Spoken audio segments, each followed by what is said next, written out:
Annyeong, bienvenue sur Monsieur Parapluie, moi c'est Julien, je suis un directeur artistique qui réagit à des clips de K-pop, mais c'est parfois de la pop en chinois ou en japonais, et là c'est un setup différent parce que c'est un Busan Corner, oui. Bon, je vais bien me mettre à mon aise parce que je sens que je vais encore parler pendant 1000 ans. Aujourd'hui, on va parler des règles que les idoles doivent suivre et les punitions qui vont avec. Alors j'ai pas des punitions pour tout, mais j'en ai entendu quelques-unes, donc je vais les partager avec vous. Bon, c'est peut-être un Busan Corner un peu plus basique que d'habitude parce que les règles que les idoles doivent suivre généralement vous les connaissez, etc. Mais je me suis dit que c'était sympa d'en parler quand même parce que comme ça, je couvre ça aussi sur la chaîne et de toute façon j'ai prévu de faire des Busan Corner sur des sujets parfois un peu plus légers quand même ou plus lourds de temps en temps. Enfin, t'as compris le délire. J'ai prévu d'en parler, donc je me suis dit c'était l'occasion. Donc je vais arrêter de blablater dans le vide et on va commencer tout de suite avec ces 10 petites règles, oui, que les idoles doivent suivre. Bon, par contre, je vais pas pouvoir faire ça sans Rilakkuma parce qu'il fait grave chaud. C'est des règles qui sont pas pour toutes les agences. Il y a des agences qui vont faire, voilà. Mais c'est 10 règles qui peuvent être communes à une agence ou des règles que certaines agences vont prendre ou pas. En numéro 1, c'est pas de modification physique. C'est une règle qui est assez commune à beaucoup d'agences. Quand je dis pas de modification physique, c'est pas de tatouage, pas de piercing, on change pas de couleur de cheveux, on se bronze pas, on fait pas de trucs qui pourraient changer son apparence. Pourquoi? Parce que l'agence décide de ce que tu portes, de ce que tu mets. Si tu changes de couleur de cheveux, elle décide de tout. Parce que si elle décide de faire un concept de vampire et puis que t'as les cheveux multicolores, ça va pas aller dans son délire de vampire. Donc le seul truc qu'elle va faire, c'est de te les teindre en noir parce que voilà, c'est un truc de vampire ou je sais pas quoi. Ça, c'est assez commun parce que les idoles font pas trop ce qu'ils veulent, hein, ça vous le savez.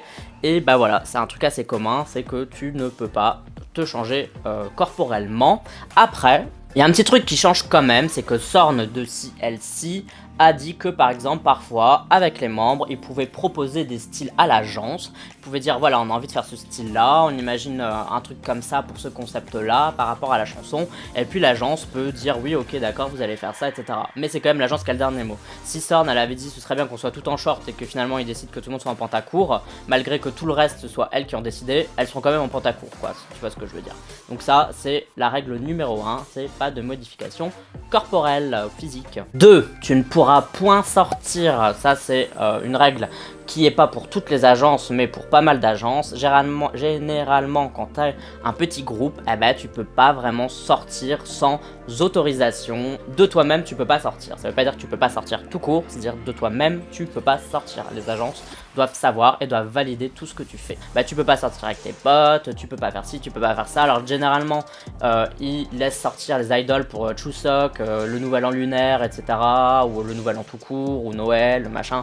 Bien sûr les idoles peuvent sortir, mais généralement pour tout le reste, tu peux pas sortir, tu peux pas voir tes amis comme tu veux, ou en tout cas tu dois le dire et ça doit être validé. En fait ce qu'ils veulent éviter par là, c'est que tu évites de faire des soirées. Donc généralement ce qu'ils refusent, c'est tout ce qui est soirée le soir, hein, c'est une soirée quoi.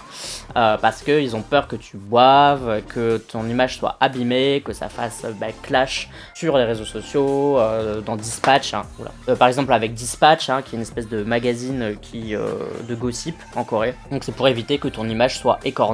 Donc c'est entre guillemets pour ton bien, mais parfois ça va un peu plus loin que ça. Il y a des agences qui aiment tout contrôler. Et du coup, y a des groupes qui font quasiment que dalle, à part tout ce qui est promotion, entraînement, etc. quoi. Ça peut arriver. Troisième, c'est pas de SNS. Donc SNS, c'est quoi? C'est les réseaux sociaux. Et oui, ils peuvent pas avoir de réseau social. Alors tu te dis oui, mais comment ça se fait qu'il y a certaines agences qui laissent leur idol avoir des réseaux sociaux? Parce que parfois, effectivement, c'est pas pour toutes les agences. Ce que je dis d'ailleurs, ça vaut pour tout. Donc, pas de réseau social, ça veut dire que tu ne peux pas ouvrir de réseau social tout simplement. Si tu en as envie, tu dois demander à ton manager ou à l'agence, et l'agence accepte ou pas. Généralement, plus l'idol est vieux ou plus il a de succès, et plus ils peuvent faire ça, bien sûr. Il y a plus de liberté. Si t'es un tout petit groupe, généralement, t'auras pas de réseau social, et si t'en as un, c'est le réseau social de ton groupe tout simplement. Par exemple, Luna, aucune des filles n'a un réseau social à elle toute seule. Elles ont le Instagram de Luna The World. Ça marche pour plein de petits groupes, quoi. Parfois, il s'avère que c'est l'agence qui va te demander d'ouvrir un réseau social. Pourquoi? Parce que c'est pour augmenter ta popularité, pour surfer sur une popularité, en tout cas pour être plus proche de tes fans, et c'est une technique entre guillemets marketing. Vous allez dire c'est un peu atroce, ben oui, ils vous ouvrent pas de réseau social parce qu'ils ont envie de partager des trucs avec vous, ils le font juste parce que comme ça peut permettre à l'idol d'être un peu plus connu, un peu plus amical, un peu plus cool aux yeux des gens qui regardent quoi, du public quoi, donc voilà. Et parfois aussi, c'est triste à dire et ça va peut-être vous attrister, mais il s'avère que parfois c'est même pas l'idol qui gère son compte Instagram par exemple, ça peut être le manager. Donc c'est à dire qu'ils vont dire à l'idol vas-y fais-moi 10 selfies, et puis c'est le manager qui va écrire les commentaires etc, genre hey salut comment ça va, nanana. C'est même pas l'idol qui choisit, c'est le manager qui décide etc, et c'est le manager qui gère l'Instagram. Donc ça va peut-être vous refroidir un peu, vous allez fliquer là tous les Instagram, vous allez vous dire tiens est-ce que c'est l'idol qui parle ou est-ce que c'est le manager. Mais c'est vrai, j'ai une amie qui est coréenne qui travaille dans la musique, dans les médias en Corée. Elle ne travaille pas dans une grosse agence etc, hein, mais elle connaît le milieu et elle sait que ça a déjà été fait quoi. Règle numéro 4, tu n'auras point d'amoureux ou d'amoureuse. Bon ça c'est assez connu quand même, vous le savez, plein d'idoles ne peuvent pas être en couple tout simplement. Ou si t'en as un, t'as intérêt à que ça ne se sache pas. J'en avais déjà parlé dans le truc avec les managers. Parfois les managers, ils chopent les idoles et il y a des managers sympas qui vont dire bon ok, vis ta petite histoire d'amour mais fais en sorte que ça se voit pas et moi je le dirai pas à l'agence. Et puis il y a des managers pas cool qui vont te cramer tout simplement. Ils vont te cramer et puis ils vont le dire à l'agence et puis tu vas te faire niquer. Alors généralement cette règle ça vaut plus pour les filles que les mecs. Je sais pas pourquoi, généralement, et je pense, bon là c'est mon avis perso, c'est juste ce que je pense, je suppose, c'est parce qu'ils ont peur que, vous savez, quand vous rencontrez le grand amour, parfois vous avez envie de tout claquer, vous avez envie de vous marier, parfois de faire des enfants, etc.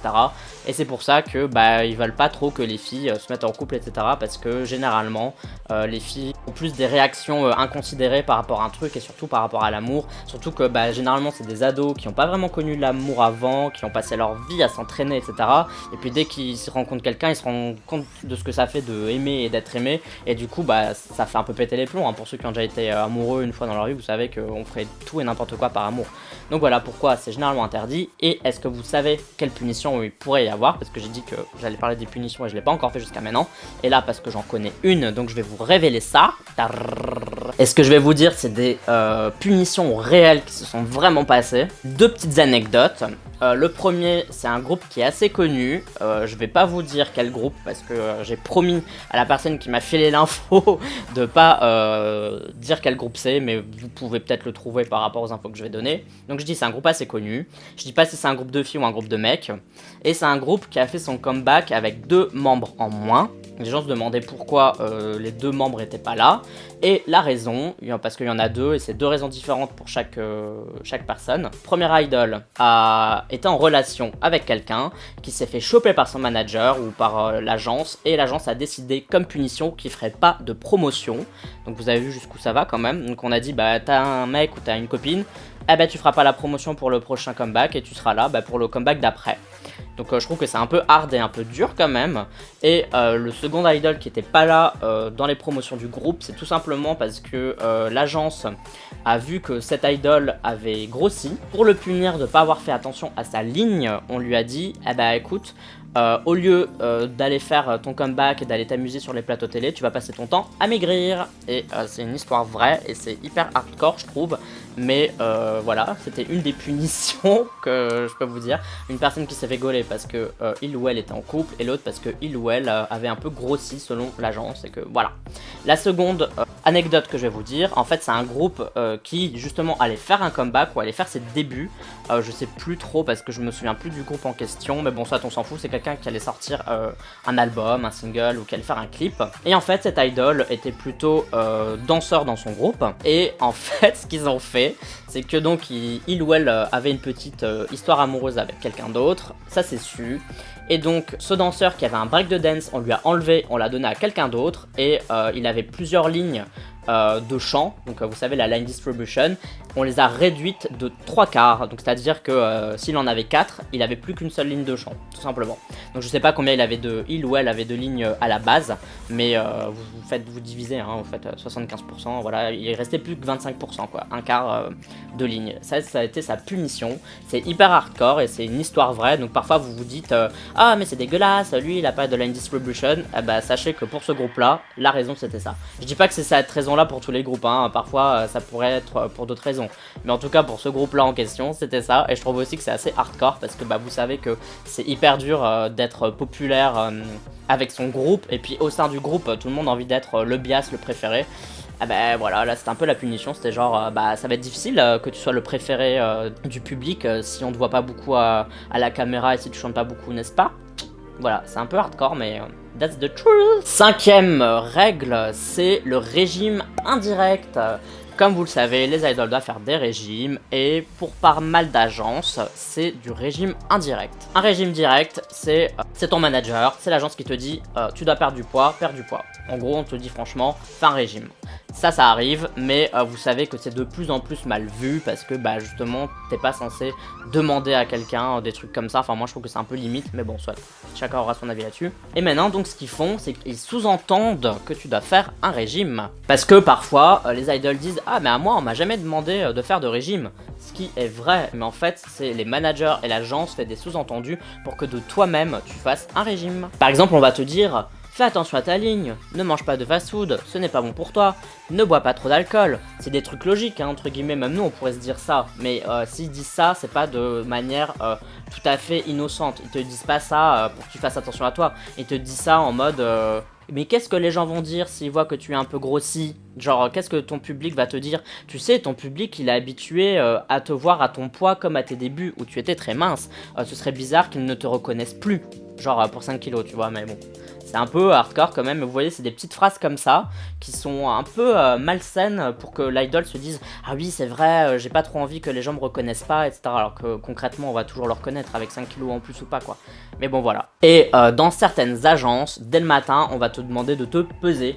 Et parfois, on dit rien, hein. C'est juste pour que tu te pèses, on dit le poids que tu fais, et puis c'est juste en mode « Ah, mais c'est pour savoir si vous êtes en bonne forme. » Mais le truc, c'est qu'imagine, t'es 5 dans un groupe, tu dois annoncer ton poids de manière orale à tout le monde, forcément, tout le monde va essayer d'avoir plus ou moins le même poids, ou en tout cas le poids le plus bas, parce que sinon, tu vas être entre guillemets la grosse du groupe, parce que tu fais 58 kilos et que la plus mince, ça le fait 54, tu vois ce que je veux dire? C'est un peu hardcore, mais c'est des techniques de manipulation qui existent pour que les idoles fassent attention à leur poids et fassent des régimes, et puis parfois bah, ça part en couille et il y en a qui deviennent anorexiques, etc.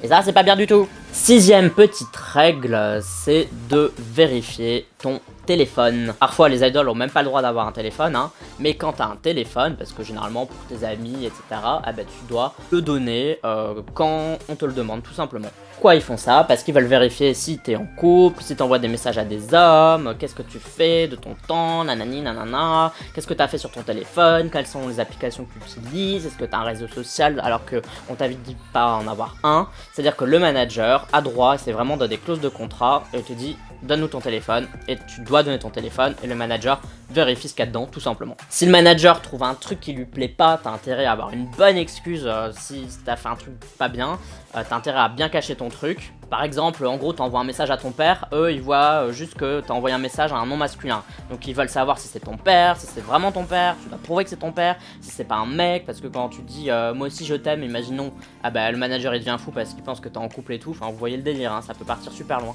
Et qu'est-ce qui se passe? Quelle pourrait être la punition, dis donc? Ah bah on te confisque ton tel, par exemple. Et oui, il y a une idole à qui on a confisqué le téléphone pendant 2 ans, et oui, rien que ça, 2 ans, c'est énorme, c'est un truc de ouf, mais on a confisqué son téléphone pendant 2 ans, tout simplement parce qu'elle discutait avec un autre idol qui lui avait donné son numéro de téléphone lors d'un music show, tout simplement, et par peur qu'il soit en couple ou je sais pas quoi, alors que ça pouvait être une relation amicale, ils lui ont confisqué son téléphone pendant 2 ans, et c'était la seule du groupe à pas avoir de téléphone, toutes les autres en avaient un. Donc c'était un peu, il y avait une ambiance un peu bizarre dans le groupe, quoi.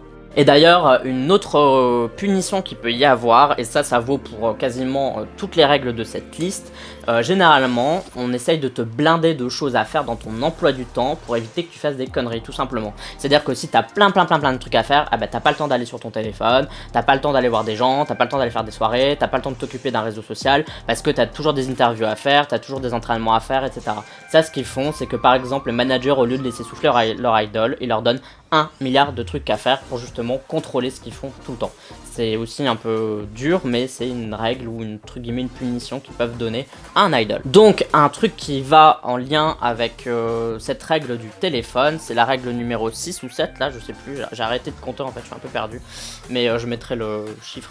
Règle numéro 7, être tout le temps disponible pour ton manager. Et oui, bah forcément ça va vachement avec la règle du téléphone, tu dois tout le temps rester disponible pour ton manager tout simplement. Si ton manager t'appelle, tu dois répondre, si ton manager te demande un truc, tu dois répondre, etc. Tout le temps. Tu réponds pas, tu te fais défoncer tout simplement.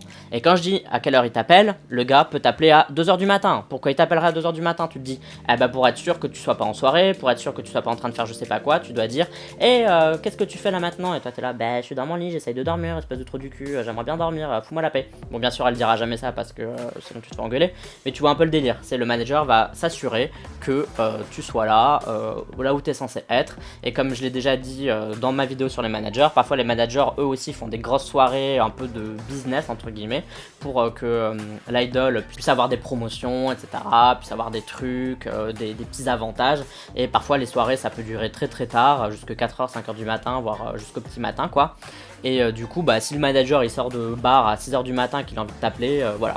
Et s'il a un doute, le manager est en droit de te dire, bah fais un FaceTime et montre-moi où t'es. Donc là, si t'es pas dans ta chambre et que tu fais style que t'es ailleurs, à mon avis, tu serres des fesses et tu te prépares à te faire défoncer de ouf en rentrant. Alors, une petite règle qui est toujours en rapport avec les membres du sexe opposé, c'est que s'il y a des trainees généralement du sexe opposé dans la même agence, tu peux pas leur parler. Ça a beau être des trainees, tu ne leur parles pas. Généralement, il faut en sorte que tu les croises même pas. Par exemple, les filles vont s'entraîner de 13h à 15h, les mecs de 17h à 19h, comme ça on est sûr qu'ils se croisent pas, etc. Tu peux pas, tout simplement, et ça a un rapport avec la règle de pas avoir de copains, de copines, mais comme je crois qu'elle était assez différente, j'en ai fait une règle à part, c'est vraiment pas de rapport avec les trainees du sexe opposé. Et parfois vous avez des groupes de la même agence, vous les voyez sur les music shows, et vous voyez qu'ils se parlent pas, ils sont en mode oui, parce qu'en fait en gros c'est la première fois qu'ils se voient tout simplement. Vraiment, genre ça peut arriver. Alors comme je dis, encore une fois, ça vaut pas pour toutes les agences et blablabla. De toute façon tout ce que je dis ça vaut pas pour toutes les agences, ça dépend des agences, mais voilà une règle qui peut arriver dans certaines agences. 9ème règle, pas d'activité à côté sans permission. Alors là ça ressemble un peu à pouvoir sortir, etc., mais là c'est différent. Quand je parle de sortir c'est plus loisir. Là c'est vraiment si tu veux un petit boulot, etc., parce qu'il y a plein d'idoles qui font des petits boulots pour justement gagner un peu d'argent parce qu'ils en gagnent pas assez quand ils sont pas connus. Là c'est pour certaines agences, c'est pas d'activité en dehors de ton groupe tout simplement. Tu dois demander l'autorisation si tu veux, je sais pas, travailler à Starbucks en mi-temps, en quart-temps, j'en sais rien. Tu dois demander l'autorisation. Parce qu'on part du principe que tu dois être disponible pour ton agence, donc si tu veux faire quelque chose, tu dois le demander tout simplement, et l'agence veut que tu sois disponible quand tu veux. S'ils décident que tu vas faire un comeback la semaine d'après, et que justement du lundi au vendredi tu as un petit boulot, eh ben tant pis pour ton petit boulot, c'est l'agence qui prime, etc. Alors ça peut paraître être une règle compréhensible. Pour les idols c'est super chiant, parce que parfois ils ont pas de comeback en 6 mois, et ces 6 mois ils pourraient se faire un peu d'argent pour réduire la dette qu'ils ont, parce que si vous le savez pas, les idols généralement sont en dette, hein, tout ce qui est comeback, tout ce qui est clip, etc. En fait les idols payent un peu pour tout ça, et en fait on le met entre guillemets sur une dette, et entre guillemets grâce aux ventes d'albums, aux concerts, etc. ils payent cette dette en fait, donc le coût du MV, etc., qui est divisé par le nombre d'idoles. Et parfois ça peut aider de faire un petit boulot à côté pour simplement réduire cette dette, et quand ils peuvent pas pendant 6 mois, ça les ennuie un petit peu quoi. Donc autant avoir des économies sur toi, ou autant avoir des parents riches qui peuvent te permettre de t'envoyer de la thune, parce que si tu gagnes pas d'argent, etc., tu fais quoi pour vivre pendant les 6 mois où t'attends un comeback? Je sais pas, tu te démerdes. Et la dernière règle, qui est une règle très simple, c'est respecter sa hiérarchie. Ça aussi, ça paraît être une règle logique, mais en vrai, c'est quand même plus chiant que ça n'y paraît. En gros, je pense qu'on est tous d'accord pour pouvoir respecter tout le monde, hein. Je pense que c'est normal. Respecter des gens qui sont dans le milieu depuis 10 ans de plus que toi, c'est normal parce qu'ils ont plus d'expérience. Mais quand je dis respecte tes aînés et ta hiérarchie, c'est surtout que si ton manager est pourri, et qu'il te dit un truc et que il a pas raison, hein, c'est toi qui as raison, ah bah tant pis pour toi, tu dois le respecter quand même et tu dois la fermer quoi qu'il arrive parce que t'es en dessous de lui. Et donc ça c'est une règle qui est plutôt globale aux pays asiatiques quand même, où il y a des systèmes de hiérarchie, où il y a vraiment un respect de la personne qui est plus vieille ou de la personne qui a plus d'expérience que toi. Mais parfois on peut se retrouver dans des cas où c'est toi qui vas prendre cher pour un truc alors que t'as raison en fait tout simplement, ou t'es pas en tort mais t'es quand même en tort parce que bah, t'es plus jeune, t'es moins expérimenté, etc. Mais je me suis dit que c'était une règle quand même à mettre en perspective, quoi, de se dire qu'il y a un côté positif mais aussi un côté négatif à ça. Donc tu peux te brosser pour critiquer quoi que ce soit, par exemple t'aimes pas ton concept, ah bah vaut mieux que tu dises rien parce que respecte ce directeur artistique ou respecte ton président ou ton manager qui a décidé que ce concept tirait bien, et s'il pense que ça te va bien, c'est que ça te va bien et que toi t'as rien à dire là-dessus. Donc voilà. Donc voilà, pour ces 10 petites règles, est-ce qu'il y a des règles que tu ne connaissais pas? Est-ce qu'il y a des punitions que tu ne connaissais pas? Celles que je t'ai dites, et je remercie mes gentilles petites sources coréennes qui m'ont donné ces petites infos parce que je trouve que c'est très gentil à vous, merci. Est-ce qu'il y a des règles qui te choquent? Si tu étais dans un groupe et que tu avais tes 10 règles, est-ce qu'il y a des règles que tu pourrais pas suivre? Ou explique-moi, enfin donne-moi ton avis là-dessus tout simplement. Je pense que ça peut être une discussion sympa qu'on pourrait avoir entre nous en commentaire, donc ça peut être super intéressant. Comme d'habitude tout ça c'est dans la communauté du parapluie, c'est-à-dire les commentaires sur YouTube. Mais tu peux aussi me suivre sur Twitter, Instagram, Amino et sur Sming. Tu me suis si t'en as envie, uniquement si t'en as envie, mais c'est toujours sympa d'être suivi, hein, on va pas se mentir, donc merci à toi si tu le fais. Cool. En tout cas, pour moi, ce sera tout pour ce Yusan Corner sur les règles que les idoles doivent suivre, ainsi que quelques petites punitions. On se dit à la prochaine. Bye bye bye bye. Annyeong.